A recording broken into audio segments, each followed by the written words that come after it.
রামগিরি মহারাজ নামক এক ধর্ম পুরোহিত, সে আমার রাসূলুল্লাহ সাল্লাল্লাহু আলাইহি সাল্লামকে নিয়ে কটূক্তি করেছে, ব্যঙ্গ করেছে, ঠিক কিনা বলুন? তার সমর্থনে বিজেপি নেতা নীতিশ রানে সে বলেছে, যদি এই রামগিরি মহারাজের কোনো ক্ষতি হয়, মুসলমানেরা যদি কোনো প্রতিবাদ করে, কিছু বলে, তাহলে মুসলমানদের মসজিদে ঢুকে ঢুকে তাদেরকে আমরা আহত করবো। জোরে কর নাউজুবিল্লাহ। কি বর্তমানে আপনারা দেখতেছেন না, এই যে মুম্বাইতে সারা জায়গায় রাস্তা ব্লক করা দেওয়া হয়েছে, লক্ষ লক্ষ মুসলমান নবীজির কটূক্তিকারীর বিরুদ্ধে তারা প্রতিবাদ করতেছে।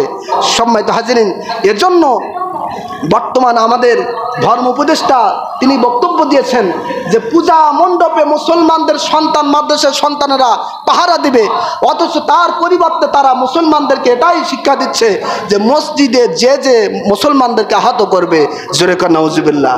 সুতরাং এটা থেকে আমাদের শিক্ষা, এটা থেকে আমাদের জানতে হবে, কোনো বেধর্মী, কোনো অমুসলিম কখনো মুসলমানদের পক্ষে নাই, মুসলমানদের পক্ষে আসতে পারে না, তাদেরকে মন থেকে কখনো ভালোবাসতে পারে না, ঠিক কিনা বলুন?